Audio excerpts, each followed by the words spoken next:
Olá, nós estamos no nosso terceiro encontro, terceiro módulo, e nós vamos pensar agora a pesquisa como estratégia de ensino. Nós vamos nos deter pouco, porque nós já trabalhamos isso nas duas outras aulas, quando a gente foi falando de formar uma aula, de ter uma aula que seja capaz de englobar a vida social do nosso estudante e que seja capaz também de trazer conteúdo de maneira leve. De maneira leve não significa não dar conteúdo, mas de ser capaz de dissolver esse conteúdo de uma maneira que o nosso estudante esteja qualificado para entender. Nós devemos ter claro o fato de que existe uma maturidade intelectual. Não se pode esperar, como a gente já dizia, a mesma maturidade intelectual de um ensino médio e de um mestrando ou de um doutorando. São etapas diferentes na formação. O ensino médio é formação básica.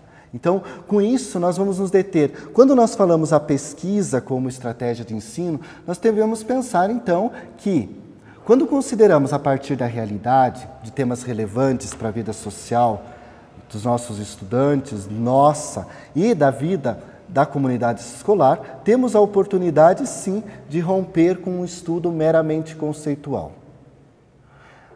A sociologia clássica, assim como grande parte das disciplinas classicamente, elas eram ensinadas de maneira conceitual. Você sabia os conceitos em cada autor e você estava qualificado, instrumentalizado. Só que isso a gente percebe que não é o suficiente. Quando nós falamos de pesquisa como estratégia de ensino, nós devemos ter claro que não se pode somente transmitir conceitos, mas é preciso que o aluno seja capaz de fazer aquilo que nós dizemos no caleidoscópio, que ele seja capaz de ter uma visão holística da realidade, ou seja, ele consiga ler a realidade sob diversos prismas. Ele seja capaz, então, de fazer ciência ao seu modo. Assim como nós fazemos ciência ao nosso modo quando estamos analisando elementos que compõem o estudo da sociologia, e esses elementos são bastante amplos, a gente sabe disso. Então, quando um cientista médico, por exemplo, ele está numa sala, num laboratório, com todas as condições favoráveis, e ele analisa, ele disseca um animal, ele analisa vírus, ele está observando doenças, enfim, um comportamento de um organismo, e ali ele está produzindo ciência, porque está produzindo uma medicação, está produzindo uma vacina, ele está fazendo ciência. Agora, quando um historiador ele está na sua sala, num arquivo, com condições bem diferentes daquele médico, e ele está selecionando documentos, ele está fazendo aquilo que a gente chama de uma operação historiográfica. Ou nós, enquanto sociólogos, em atitude, em ação, mais do que às vezes por formação, estamos trabalhando temas, seja de violência, seja de salário mínimo, seja de rendimento, enfim, temas que compõem a vida cotidiana, nós também estamos fazendo ciência. A diferença está onde? São maneiras diferentes de se fazer ciência, porque justamente são disciplinas diferentes. Então, nós vamos construir pesquisa na medida que nós ensinamos. E nós vamos ensinar na medida que nós fazemos pesquisa também. Isso é importante, é relevante, porque nós vamos fazer o quê? Em sala de aula nós podemos fazer os nossos estudantes criarem ciência, trabalhar em ciência.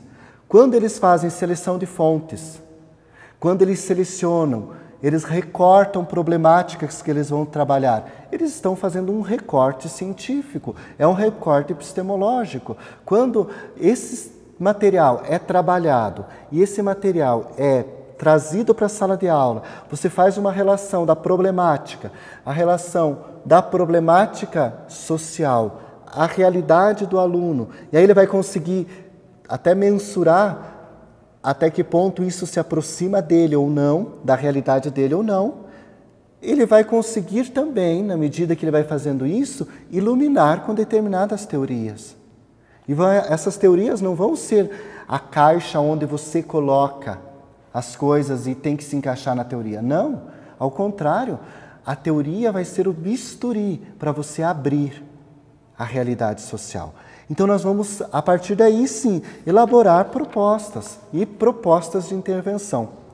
Quando nós falamos isso, nós estamos dizendo que a sociologia, ela é uma ciência extremamente prática. Prática, ela favorece muito a nossa percepção da realidade, ela favorece, ela abre os horizontes dos nossos estudantes e ela vai ser então algo exequível. Isso que nós já falamos no nosso primeiro e segundo momento. É preciso que seja factível, é preciso que seja possível de se realizar. Por exemplo, e aí com esse exemplo nós conseguimos sintetizar bem. Quando eu tenho uma sala de aula, 40 alunos, 30 alunos, e eu de repente faço uma pesquisa trazendo o salário mínimo. E aí eu olho para a Constituição, e a Constituição diz que as pessoas precisam ter dignidade de moradia, de lazer, de alimentação, de saúde. Meus alunos podem se questionar, será que um salário mínimo é suficiente? Nesse sentido, eu já estou fazendo ciência social, ciência humana e ciência política. E isso pode ser feito. Aí nós podemos trabalhar quanto seria esse salário ideal para uma família de 4 pessoas, por exemplo, e eu posso trabalhar interligado como professor de matemática. Então eu crio interdisciplinariedade. Eu posso trabalhar questões, por exemplo, de economia, posso trabalhar também questões de redação de texto, posso trabalhar questões de leitura como professor da área de linguística, da área de português. Então, veja que se eu vou querer ampliar, eu posso trabalhar como professor de inglês, qual é o valor do salário mínimo nos Estados Unidos, nos países de língua inglesa, e fazer uma comparação.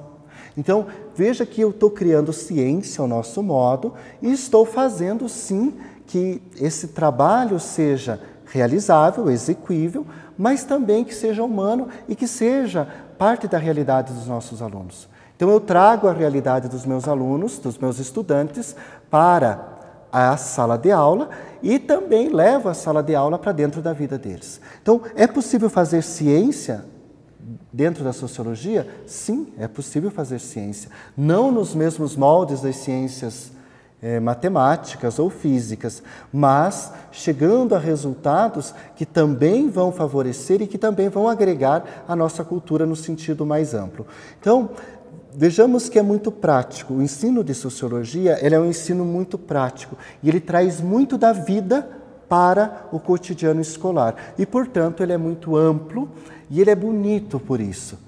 Por ser amplo, por permitir a diversidade, por permitir elementos diferentes, ele permite, então, ser mais democrático. Eu espero que essa aula tenha também atingido aquilo que vocês esperavam, aquilo que vocês desejavam, enquanto pensar um pouquinho a pesquisa como estratégia de ensino, e eu desejo a vocês ótimos estudos.